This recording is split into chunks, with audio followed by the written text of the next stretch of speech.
আসসালামু আলাইকুম ওরহমতুল্লাহি ওবারাকাতুহ। সম্মানিত দর্শক সকলকে স্বাগত জানাচ্ছি বিআর মাসুদ ব্লগের আরও একটা নতুন ইন্ডিয়ান মেডিকেল ভিসা রিলেটেড ভিডিওতে। বন্ধুরা, আজকে থাম্বনেল দেখে আপনারা বুঝতে পেরেছেন কী বিষয় নিয়ে আলোচনা করব। আজকে যে গুরুত্বপূর্ণ বিষয়টা নিয়ে আলোচনা করব সেটা হচ্ছে ভারত ভ্রমণে বা ভারতের চিকিৎসার ক্ষেত্রে কিভাবে কম খরচে ট্রিটমেন্ট করা যায়। এটা কিন্তু আমাদের প্রত্যেকের প্রশ্ন, কিভাবে আসলে কম খরচে ট্রিটমেন্ট করা যায়। এটা নিয়ে আমরা সকলেই ভাবি, কিন্তু প্রপার ওয়ে আউট কিছুই জানি না। তবে আমি আজকের ভিডিওতে চেষ্টা করব আপনাদেরকে সেই প্রপার ওয়ে আউটটা দেখিয়ে দেওয়ার। তার আগে চলুন গত দিনের সেরা কমেন্টসগুলো দেখে নিই, কে কমেন্টস করলো দর্শক ভাইদের মধ্যে থেকে। প্রথম কমেন্টসটি করেছেন রাজশাহী থেকে মিশ্র রতন। তারপরের কমেন্টটি করেছেন হাবিবুর রহমান, তিনি সাতক্ষীরা থেকে। এরপরের কমেন্টসটি করেছেন মেহেদি হাসান, তিনি বাগেরহাট থেকে। তারপরের কমেন্টসটা করেছেন দিনাজপুর হিলি থেকে। এরপরের কমেন্টসটা করেছেন আয়েশা ইসলাম মুন্সিগঞ্জ থেকে। তারপরের কমেন্টসটা এটাও করেছে রাজশাহী থেকে। তো আপনাদের প্রত্যেককে কিন্তু অ্যান্সার দেওয়া আছে, তারপর এখানে কয়েকটা অ্যান্সার দিতেই হয়, কারণ এই প্রশ্নগুলো অনেক দর্শকেরই থাকে। তো দ্বিতীয় যে প্রশ্নটা করেছেন যে ভাই আমি সাতক্ষীরা থেকে বলছি, আমাদের জেলায় আগে ভিসা অফিস ছিল, সেটা বন্ধ আছে, সেটা খোলা হবে কিনা তিনি এই বিষয়ে জিজ্ঞেস করেছেন। তো তাকে আমি বলবো যে আসলে সাতক্ষীরার বিষয়টা নিয়ে এখনও ফাইনালি কিছু বলা যাচ্ছে না, তবে এটা একটু সময় লাগবে সাতক্ষীরার অফিসের বিষয়টা। দ্বিতীয়ত হচ্ছে আরেক ভাই যিনি বাগেরহাট থেকে প্রশ্ন করেছেন, তিনি মানে জানতে চেয়েছেন তার মুখে দাড়ি টুপি আছে, তাকে ভিসা দিবে কিনা, ট্যুরিস্ট ভিসা। না ভাই, ভারত এইরকম কোনো ঘটনা ঘটায় নিজে দাড়ি টুপি থাকলে আপনাকে ভিসা দিবে না। অবশ্যই আপনি যদি ভারত বিরোধী কোনো কর্মকাণ্ডে লিপ্ত না থাকেন, আপনার দাড়ি টুপিতে ভারতের কোনো সমস্যা নেই, আপনাকে অ্যাভেলেবেল ট্যুরিস্ট ভিসা দিবে, এটা নিয়ে চিন্তার কিছু নেই। এরপরে দিনাজপুর হিলি থেকে তিনি লিখেছেন অ্যাপয়েন্টমেন্ট বুক হাউস নাকি নাম, আসলে তার কোনো নির্দিষ্ট নাম নয়। তিনি দিনাজপুর হিলি থেকে প্রশ্ন করেছেন যে আমি বিরামপুর থেকে বলছি, ভাই বর্তমান স্লট নিতে কত টাকা লাগতেছে। তো ভাই আসলে স্লটের জন্য এক্সট্রা কোনো টাকা লাগে না। যে টাকাটা বরাদ্দকৃত, অর্থাৎ ইন্ডিয়ান হাই কমিশন থেকে যে টাকাটা শুধুমাত্র মানে ভিসা প্রসেসিং বাবদ নেওয়া হয় সেটাই টাকা, এর বাইরে কোনো টাকা নেওয়া হয় না। এছাড়া বোন আয়েশা ইসলাম, তিনি মুন্সিগঞ্জ থেকে কমেন্টস করেছেন, তিনি আমার রেগুলার কমেন্টস করেন আমার ভিডিওতে।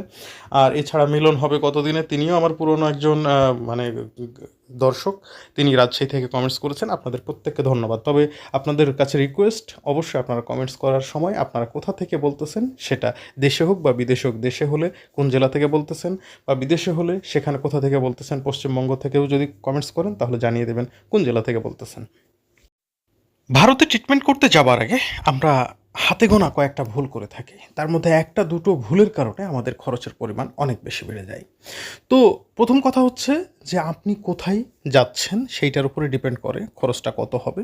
যেমন স্বাভাবিকভাবে আপনি চেন্নাইয়ের দিকে গেলেন বা সিএমসিতে গেলেন, সেখানে কিন্তু দেখা যাচ্ছে যে আপনার ডাক্তারের অ্যাপয়েন্টমেন্টে 10 দিন 12 দিন 15 দিন পর্যন্ত ওয়েট করতে হতে পারে। তো তাহলে এই 15 দিন যে আপনি এক্সট্রা থাকলেন, তার জন্য কিন্তু একটা বিশাল মাপের খরচ, ধরে নেন অ্যাভারেজে 2 থেকে 3,000 টাকা করে। তো এই টাকাটা কিন্তু আপনার এক্সট্রা গেল। এটা তো গেল। তারপরে দেখা যাচ্ছে দূরত্ব ভেদে সেখানে থাকার ভাড়াটা, যেমন চেন্নাইয়ের আশেপাশে অর্থাৎ সিএমসি বা অ্যাপোলোর আশেপাশে যেই খরচে আপনি নন এসিতে থাকতে পারবেন, ঠিক সেম ওই খরচে আপনি যদি আবার দিল্লির ফোর্টিসে চলে যান, সেখানে এসি রুমে থাকতে পারবেন। সুতরাং খরচটা কীভাবে কম বেশি হবে বুঝতে পারছেন। কিন্তু আরও একটা খুব গুরুত্বপূর্ণ বিষয়, যে বিষয়টা আজকের মানে ভিডিওর মূল সাবজেক্ট, সেটা বলবো এখন, যেটা শুনলে আপনারা অনেকে অবাক হয়ে যাবেন যে এইভাবে টাকা আমাদের বেশি যায়। ভাই দেখা যাচ্ছে যে আপনি কম খরচে ট্রিটমেন্টের জন্য অনেকের কাছে যাচ্ছেন। আপনি বাংলাদেশে হয়তো কোনো এজেন্সির মাধ্যমে কোনো হাসপাতালের সাথে কন্ট্যাক্ট করেছেন, তার কাছে আপনি আপনার ডিটেলস ডকুমেন্টসগুলো দিয়েছেন, আরও 2-4 জনের কাছে গিয়েছেন, তারাও বলেছে ঠিক আছে আপনার পাসপোর্ট আর ভিসার ফটোকপিটা দেন, আমরা দেখতেছি। এইভাবেই কিন্তু আপনার খরচটা বেড়ে যাচ্ছে। এখন কিভাবে বাড়তেছে বলি।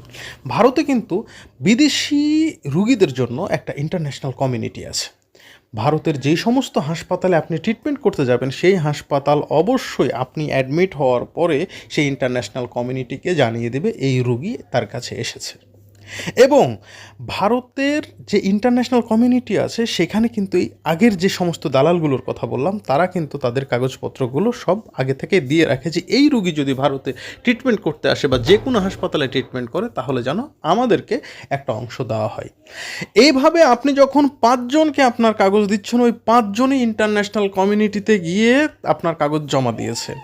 ঠিক যে হসপিটাল আপনাকে ভর্তি নিয়েছে, যখন তারা ইন্টারন্যাশনাল কমিউনিটিকে জানিয়েছে এই পাসপোর্ট নাম্বারের রুগী আমার এখানে এসেছে, ইন্টারন্যাশনাল কমিউনিটি থেকে বলে দেওয়া হয় যে 5 জনের জন্য একটা আলাদা বখরা লাগবে, এইটা সহ আপনি তার কাছে বিল নেবেন।